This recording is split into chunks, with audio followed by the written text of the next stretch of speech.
Amak nerat ike tesol derat ik merut.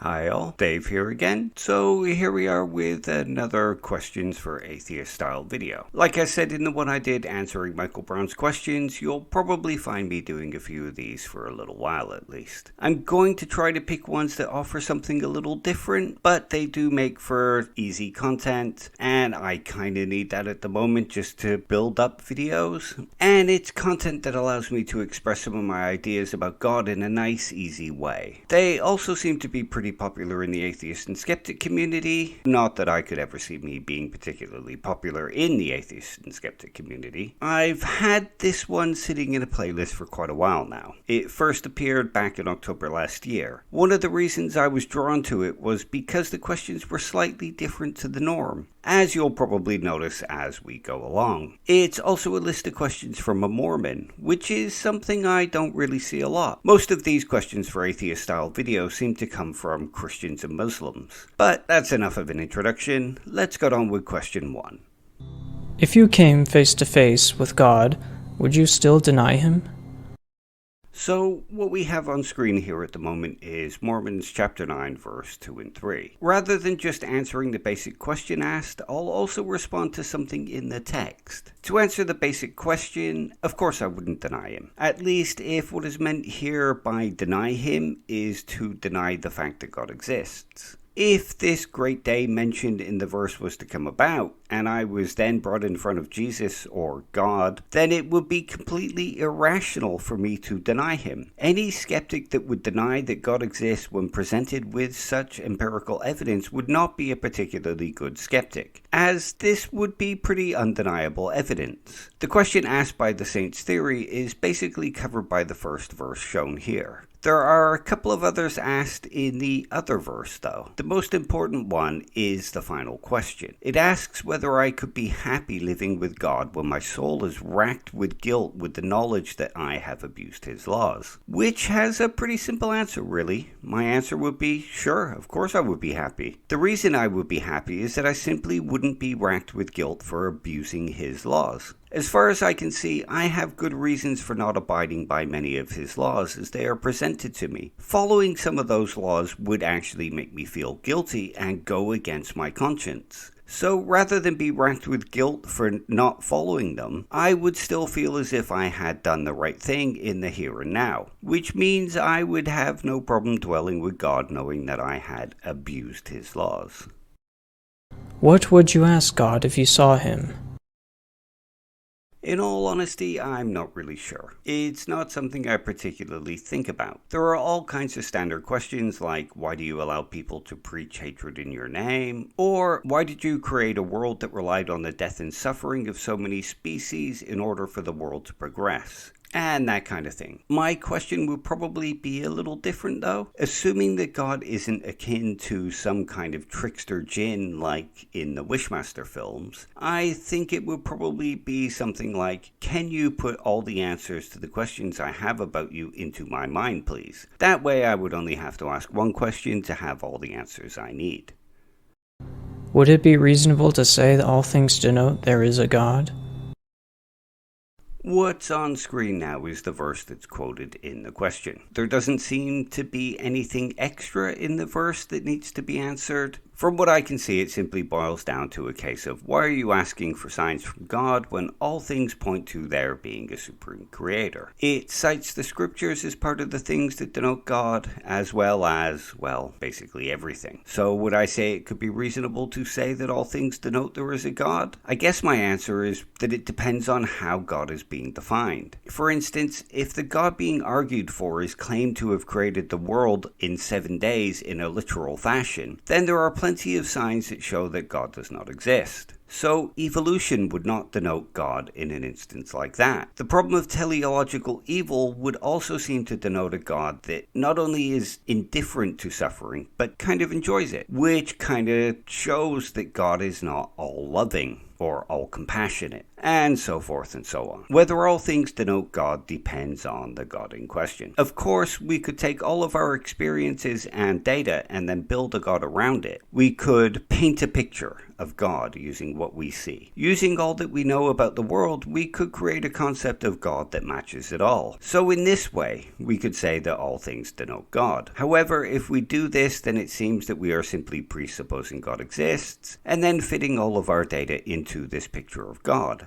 The version that God created would, in a sense, be based on bias. Rather than deducing that God exists based on the data and our experiences, we would be filtering our data and experiences through this bias that God must exist. It also means that if there are any great revolutions in our understanding, then all things may no longer denote the existence of God, and that picture of God would have to be updated.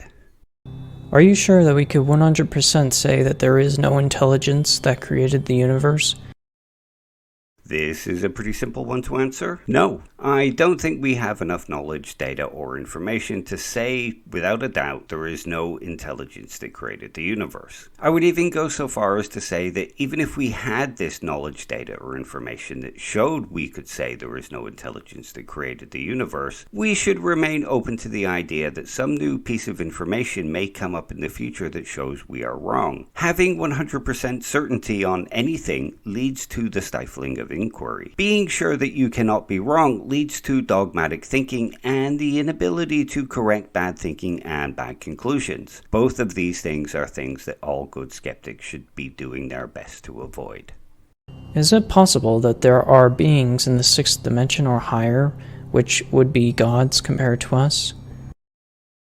You probably don't even need to add in something like in the sixth dimension or higher in order to imagine beings that would be gods compared to us. Just consider Arthur C. Clarke's third law. Any sufficiently advanced technology is indistinguishable from magic. If we imagine someone from 4,000 years ago brought forward to this time, they would surely see much of the world's technology as the equivalent of magic. Being able to speak to someone across the world in real time through a piece of plastic that transmits through what appears to be nothing, that would look like magic. It would look like the work of gods to them, as would so much more of our technology. Now, consider a civilization far ahead of our own. Think of something like the technology we see in Star Trek: The Next Generation. Imagine a being that suddenly appeared in front of us thanks to the technology of a teleporter. That being then makes someone in our group disappear thanks to that very same technology. The person in our group is then taken into a technology like the holodeck, and they experience the most amazing things. We can also add in something like the parable of the feeding of 5,000 here as well, especially when it comes to the replicator technology in Star Trek: The Next Generation. Imagine those beings using the replicator and transporter technology to feed a whole village. Those beings most definitely would appear to be gods to that village. Then imagine that those beings want to be considered as gods. Any sufficiently devious enough group of people could quite easily achieve that goal using that technology. Then, when questioned about things they cannot do, they could simply respond in the same way that the Bible or even the verse mentioned earlier from the Book of Mormon does. They could simply respond with, "You dare to question the gods when we have already provided sufficient evidence?" It seems to me that technology would suffice for any group of beings to appear to be gods, with that level of technology needed being relative to the level of technology available to the race they were trying to fool.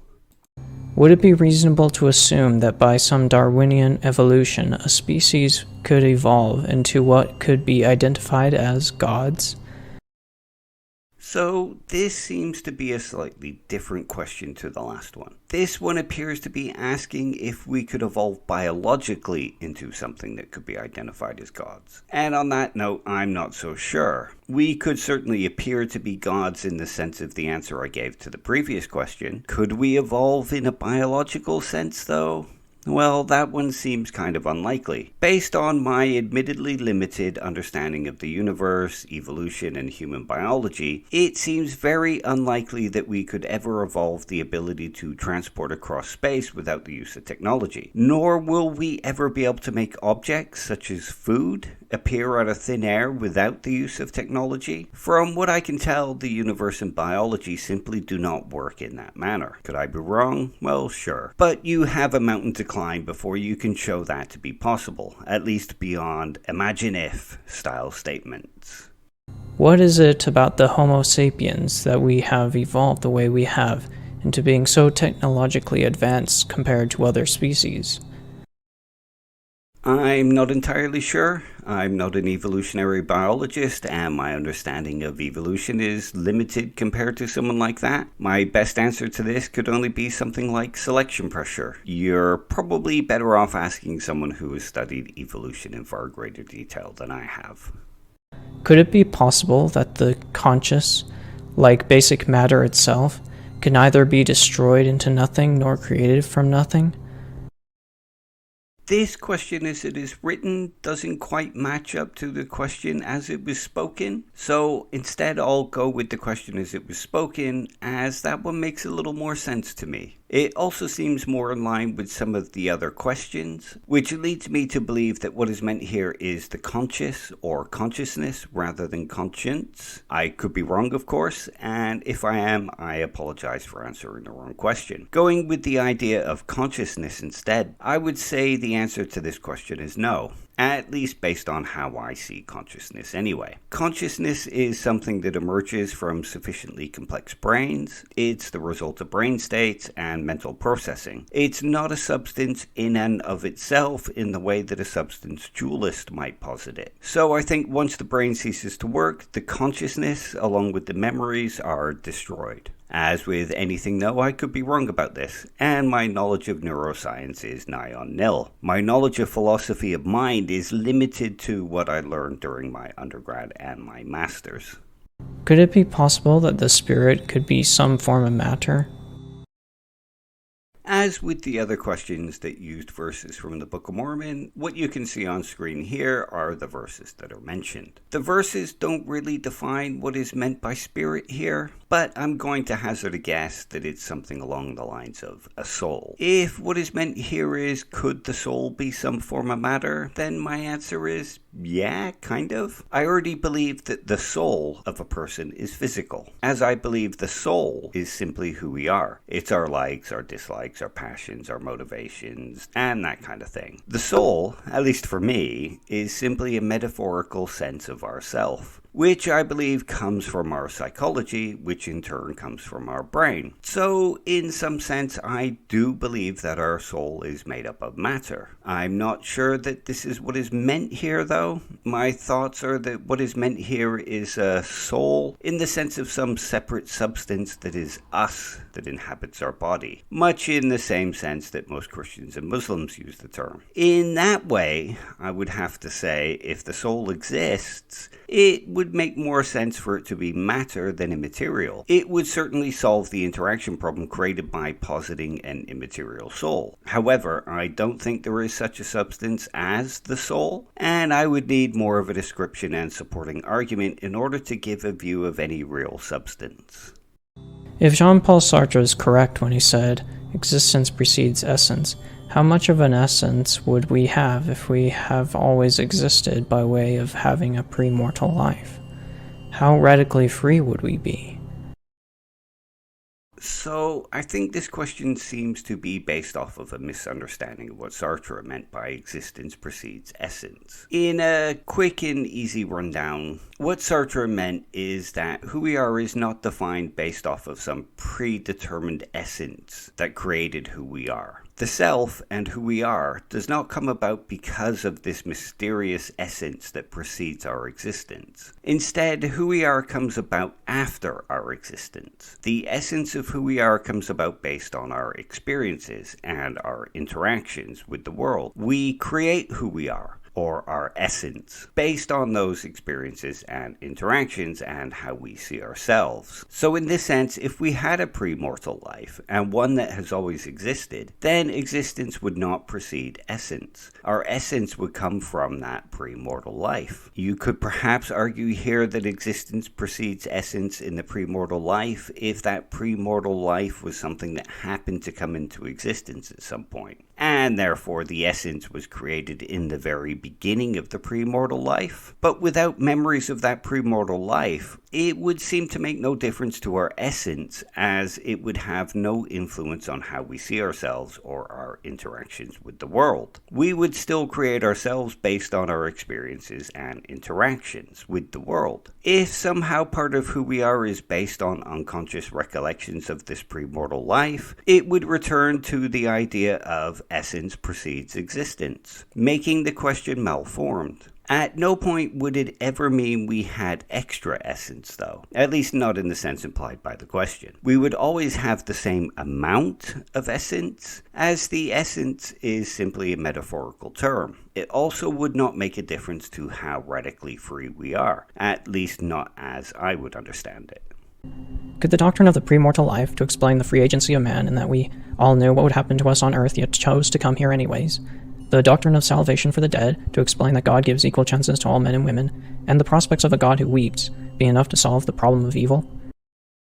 As always, what can be seen on the screen is the verse listed in the question. The way I see it, these ideas that are posited would certainly answer some of the questions put forward. If we consider the idea that we choose to come to Earth knowing what will happen, then we can see it as an answer to the idea of free will and the idea that we did not ask to be put here. The idea of a God that weeps kind of gives a weak answer to the question of indifference to the suffering on Earth. Combining all three of these does not satisfactorily answer the problem of evil, especially when we consider something like teleological evil. It does introduce an interesting question to me, though. If existence with God is as amazing as it is often claimed, then why would people choose to come to Earth rather than stay with God? Now, I get the idea that people might want to come to Earth to make it a better place. There are certain elements of this in Buddhist beliefs, but if life with God is a life of eternal bliss and perfect and there is nothing that could beat it, then why would anyone choose to leave it? This seems to me to say that life on Earth, even with the prospect of suffering, is better than a life with God.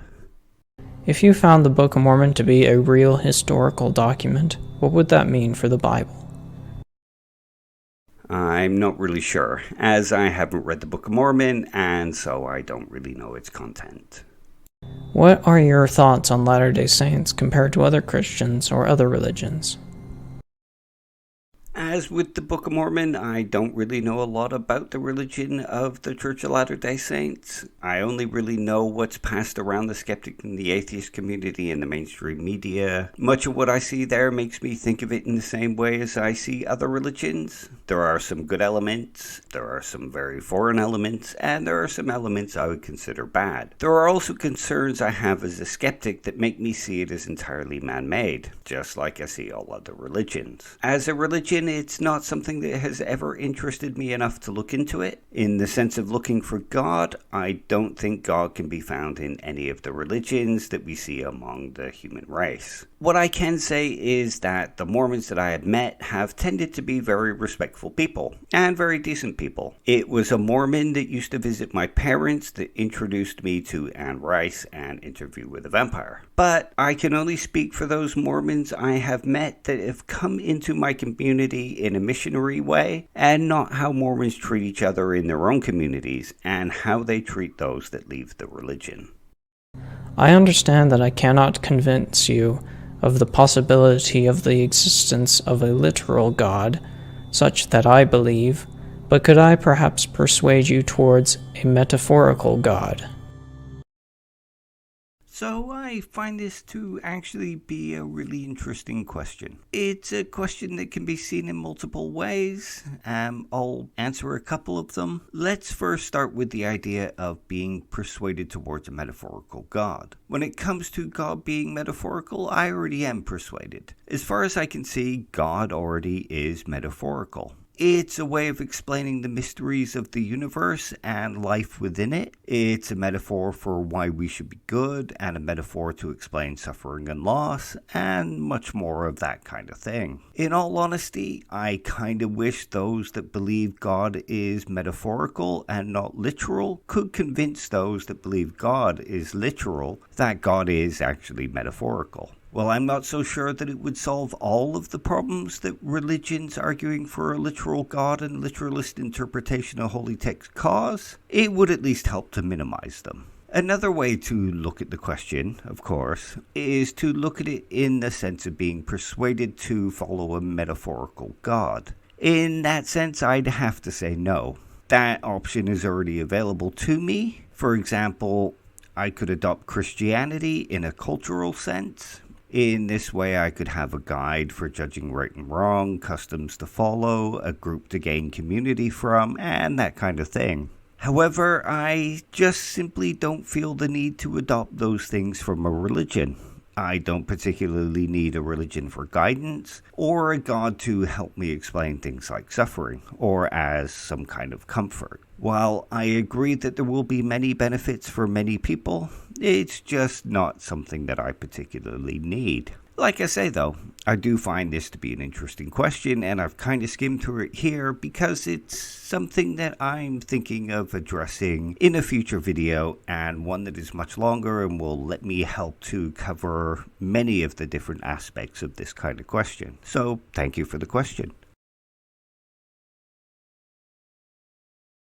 And so thus ends this Questions for Atheists video. There were definitely some interesting and different questions in there, at least to me anyway. Other skeptics and atheists might not find them quite so interesting, and many will probably see them as the same old questions. It does make a change to see them being asked by someone that is Mormon, and I appreciate that. It's a shame that all these Questions for Atheists videos seem to come from evangelical Christians and Muslims, as other religions tend to come from a different perspective. I guess part of that might be because other religions tend to proselytize less, but still, it would be nice to see more of these from people who are not Christian or Muslim. Thanks for taking the time to watch the video. I most definitely appreciate it, and hopefully I'll see you again soon. Take care.